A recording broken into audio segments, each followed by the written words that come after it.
Some of you listening to this might consider what I'm about to say to be deluded visions of grandeur, perhaps even schizophrenic.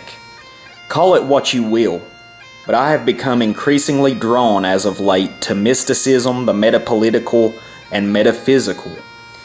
I have some ideas, however at the moment these ideas are only seeds.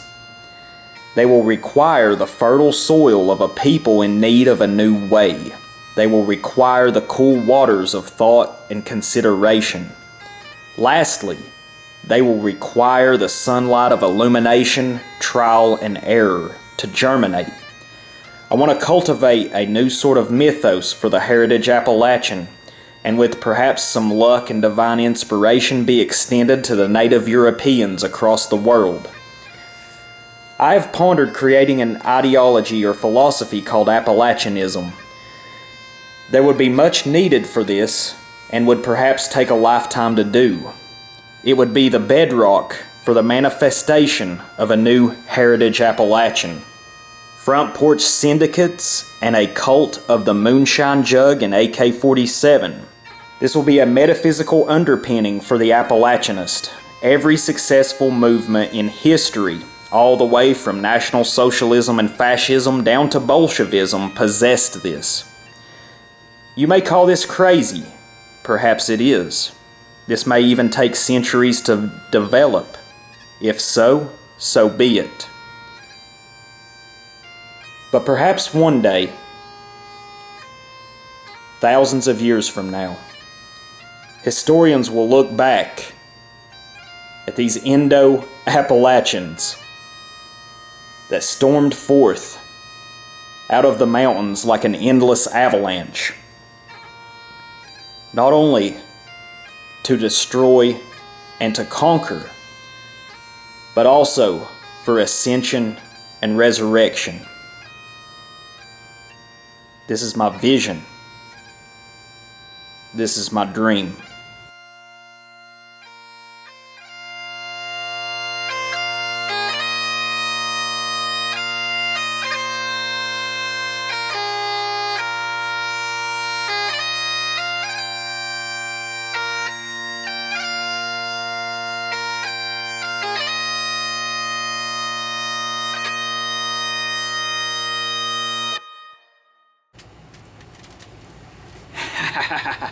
Indo-Appalachian.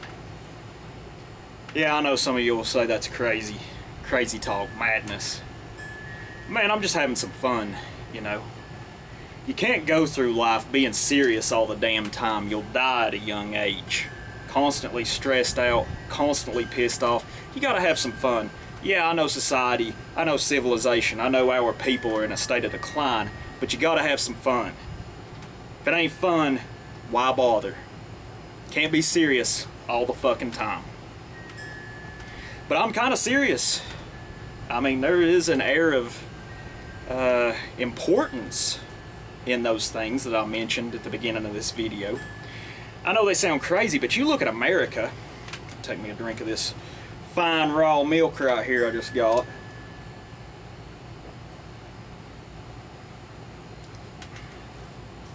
Just got it about an hour ago.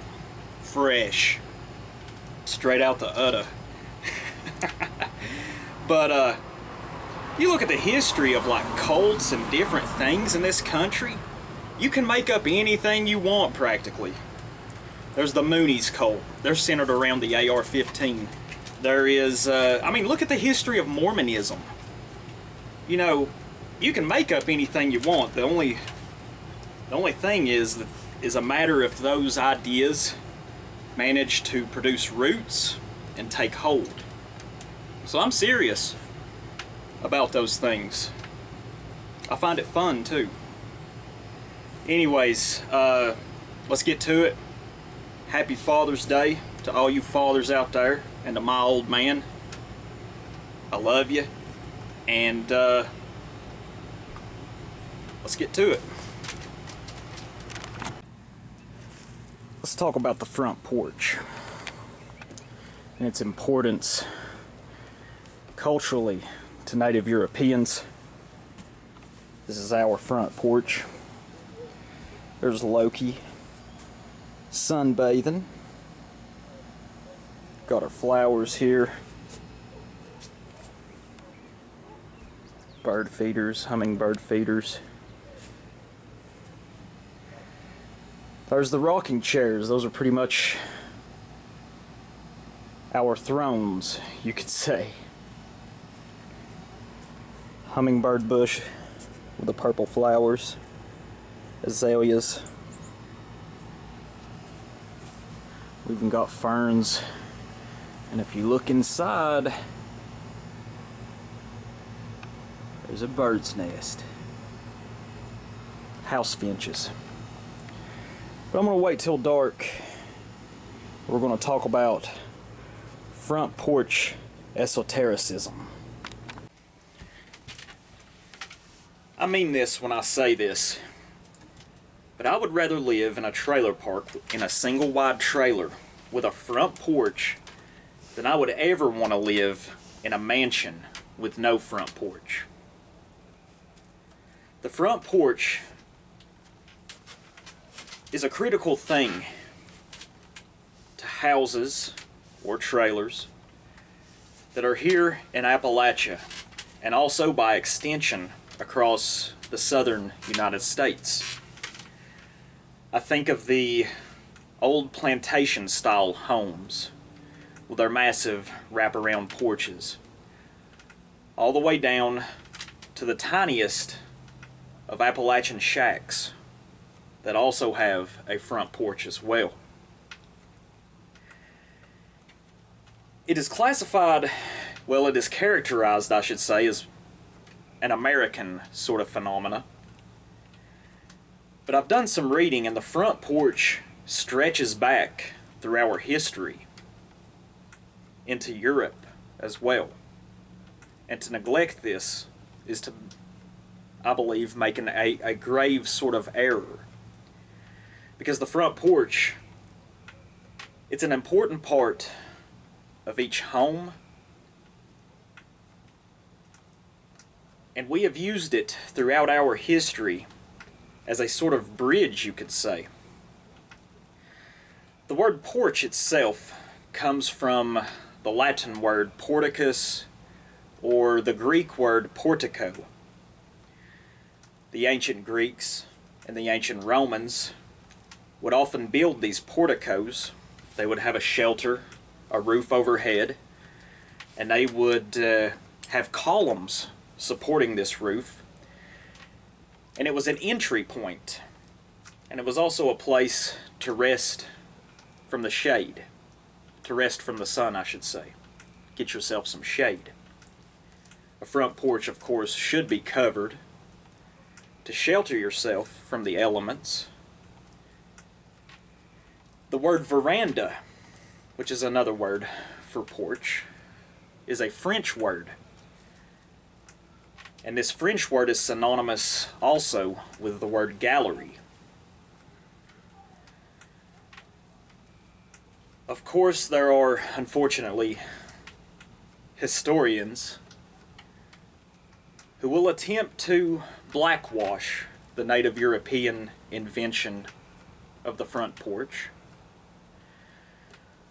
There's a guy by the name of Michael Dolan who had wrote a book called The American Front Porch, and in it he claims that the front porch is an equatorial African invention. That these Portuguese explorers are the ones who brought the idea of the front porch back to Europe, but of course I believe this is nonsense. I do not deny that some of these African tribes in their dwellings, perhaps they did have a front porch. I would imagine they could recognize the utility of such a structure.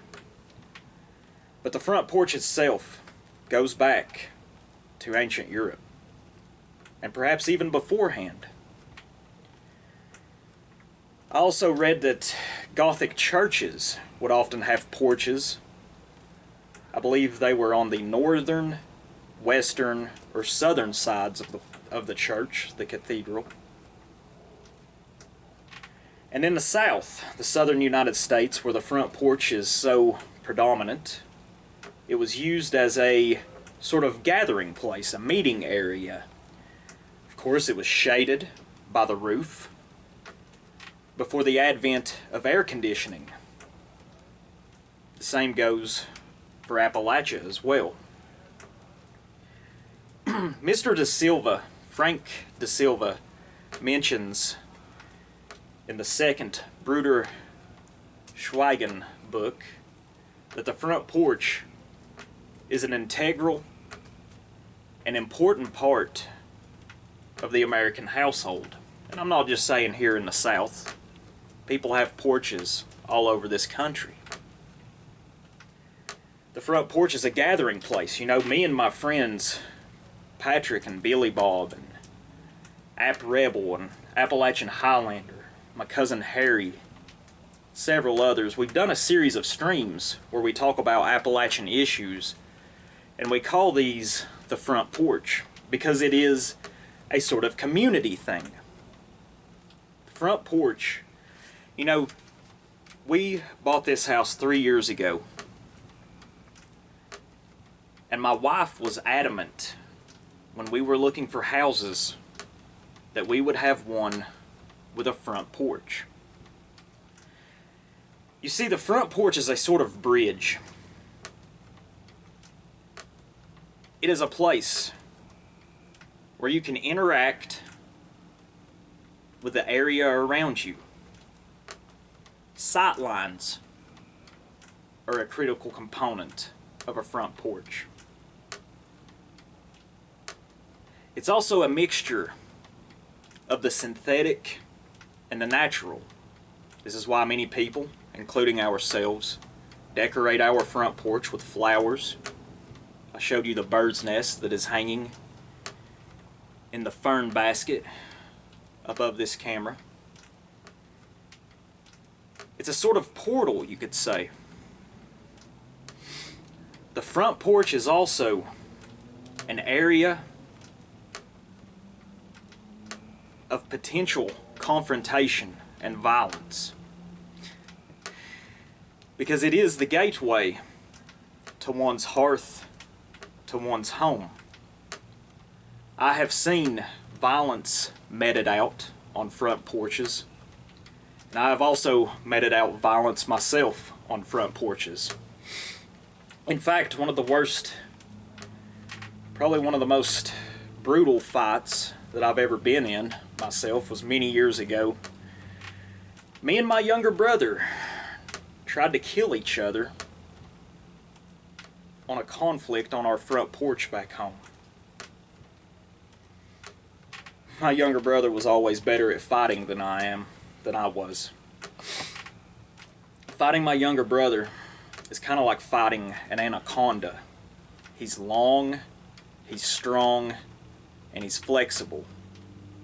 He's about 6'2", and I'm only about 5'9". I won the first round of the fight, but I lost the second round. And this was a fight that I started, that I was looking for,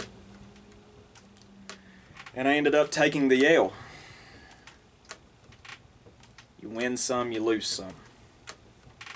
And brothers will try to kill each other.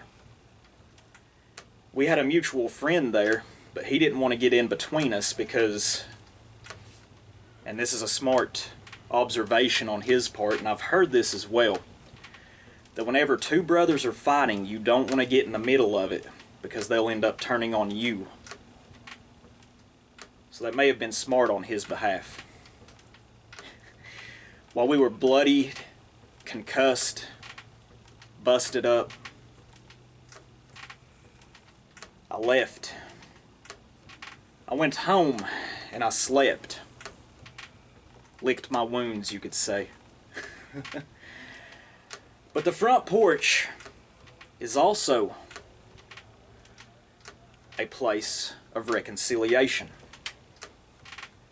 That next morning, I went down to his house.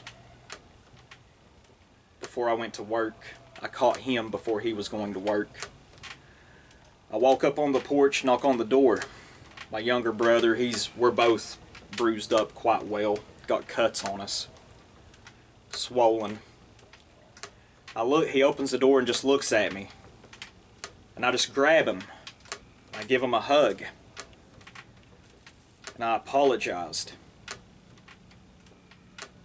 You know, I can't hold grudges. I can get really mad at people that I love and that I care about.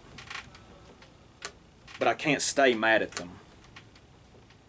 And I apologized, and I told him that I would never raise my hand against him again. And we laughed about it.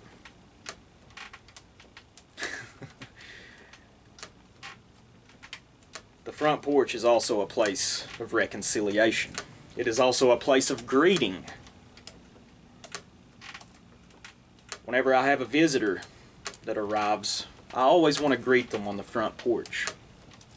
Whether this visitor be friend or foe, and whatever may come afterwards. It is also a place of saying goodbye and farewells. Because whenever someone leaves your house, you want to send them off with well wishes and parting gifts. I think I've went over some of the aspects of the front porch. And I know some of this that I'm about to say may sound kooky to some of you. Perhaps along the same parallel of some of my ideas that I mentioned at the first of this video. But there's an esoteric aspect, I believe, to the front porch. It means something that is not seen. Maybe not heard, but felt. The front porch is a sort of portal, you could say. I described earlier that it can be a place of confrontation, a place of reconciliation, a place of greeting, and a place of farewell. It can be a social place, but it can also be a place of solitude. The front porch functions as a sort of gateway. I mean, look at the word porch. You know, I went over the origin, the etymology of the word porch earlier. Portico, porticus. It is a sort of buffer zone, an intermediary between the outside and what is within. The within being your home place. I know this is a little unusual, a little different, but in my ideas regarding Appalachianism, I want the front porch to have an important role in the formation of some of my ideas. I love sitting out here on the front porch. I had a dear friend come visit me last week, and we spent many, many hours sitting out here in the darkness, talking about many different things. So my advice to you is, if you have a front porch, cherish it. Take care of it. Beautify it. And use it. I think me and my wife, and anyone that comes to visit us, the rare visitors that we have, I think we use our front porch more than anyone, perhaps in this neighborhood. And if you do not have a front porch, perhaps you can build yourself one, or acquire a place that has one. I believe the front porch harkens back to our native European past. And it is something that we must rediscover and that we must re-employ here in the future as a means of protecting ourselves, as a means of enlightening ourselves, as a means of rejuvenating ourselves.